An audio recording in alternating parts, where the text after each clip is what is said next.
The 2001 Conservative leadership election was held after the United Kingdom Conservative Party failed to make inroads into the Labour government's lead in the 2001 general election. Party leader William Hague resigned, and a leadership contest was called under new rules Hague had introduced. 5 candidates stepped forward: Michael Ancram, David Davis, Kenneth Clarke, Iain, Duncan Smith and Michael Portillo. Candidates and the platforms. Ancram stood declaring that none of the other candidates were close to his form of conservatism, as well as arguing that he was best placed to unite the party. As the party chairman for the previous 3 years, he was widely seen as the candidate who best represented a continuity in the direction of the Hague years. Clarke had previously stood in the 1997 leadership election but had otherwise maintained a low profile in the subsequent 4 years. It was argued that his non-involvement in the party's election campaign meant that he was free from blame. His manifesto involved taking a softer line on the European Union, allowing a free vote on many issues, while concentrating heavily on the economy and public services. Davis was very much an outsider candidate, not having served on the front bench under Hague, though he had served as a junior minister in the government of John Major. As chairman of the House of Commons Public Accounts Committee in the previous parliament, he had gained a good reputation at Westminster, and his relatively unknown profile among the electorate was argued to be an asset. Duncan Smith stood as the standard-bearer of the Thatcherite wing of the party, arguing the need for the party to stick to its principles and take a hard line on the European Union, while making use of the talents of all sections of the party. Portillo ran on a somewhat socially liberal manifesto, calling for the party to reform and reach out to groups not normally associated with the party, calling for greater involvement of women, ethnic minorities and homosexuals. His supporters, and the platform, were dubbed Portillistas, prominent conservatives who did not stand. There were several prominent conservative politicians who did not stand despite speculation by political commentators preceding the election. Michael Howard, the former Home Secretary, had stood in the 1997 leadership election but subsequently withdrew from frontline politics and was not at this stage widely considered. He subsequently made a comeback, however, first as Shadow Chancellor of the Exchequer and then as leader from 2003. Francis Maude, the Shadow Foreign Secretary, had been popular with the liberal wing of the party, but after his ally Portillo returned to Parliament the lead shifted.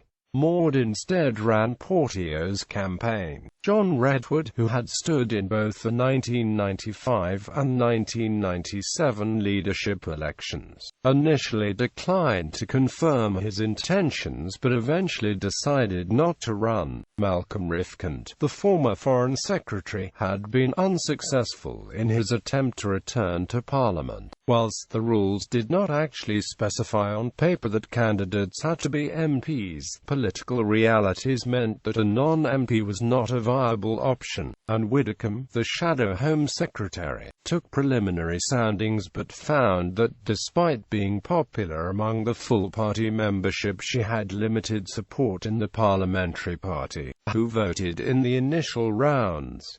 As a result, she decided not to run.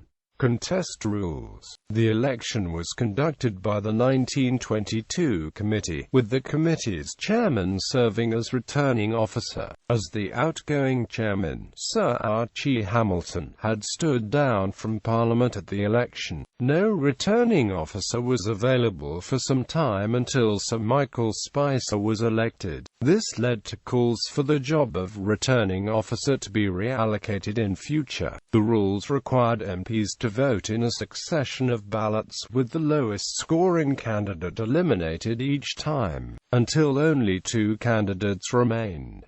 MPs could vote for only a single candidate, but could change the vote each time.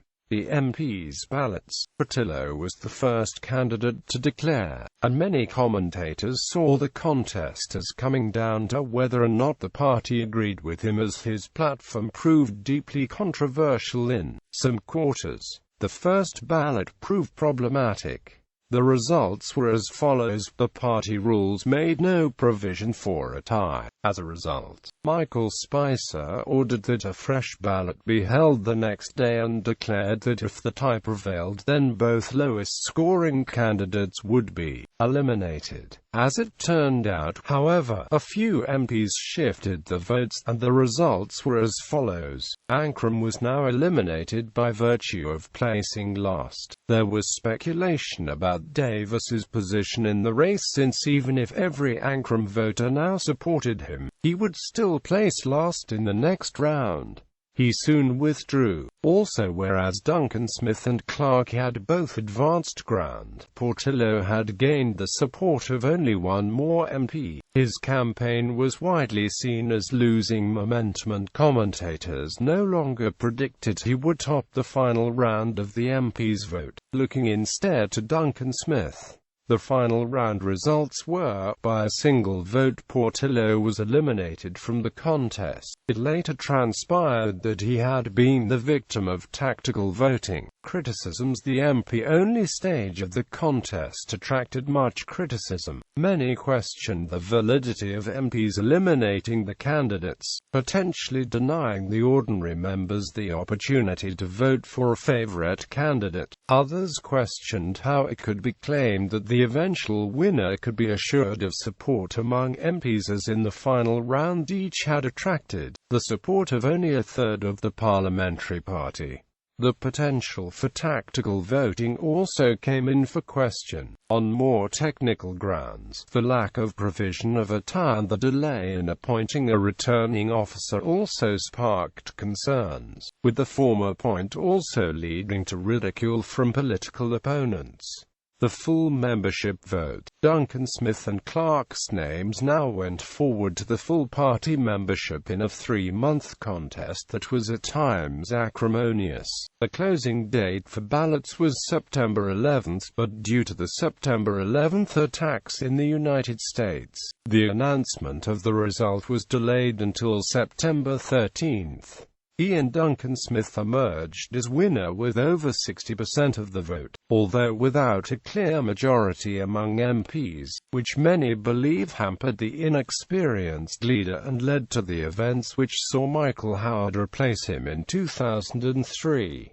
Legacy. Iain Duncan Smith's leadership was widely regarded as a disaster for the Conservatives, with the party's poll ratings declining to under 30% at times. After just 2 years in the job, Id's lost a confidence vote amongst Conservative MPs and was replaced as leader by Michael Howard. Howard went on to lose the 2005 general election, improving on William Hague's performance in 2001 but still falling some way short of the 209 MPs Labour picked up in the disastrous 1983 campaign. Howard announced he was to resign the leadership, but first, he would attempt to reform the electoral system to reduce the role for the rank-and-file party membership. In the subsequent leadership election, David Cameron was elected as Conservative Party leader, although he had failed in his own campaign. Commentators have since argued that Portillo's run in 2001 created the conditions under which his reformist agenda was able to succeed 4 years later. By this point, however, Portillo himself had retired from Parliament, frustrated with party politics. Cameron returned the party to government at the 2010 general election as the head of a Conservative and Liberal Democrat coalition and went on to win a majority 5 years later at the 2015 general election.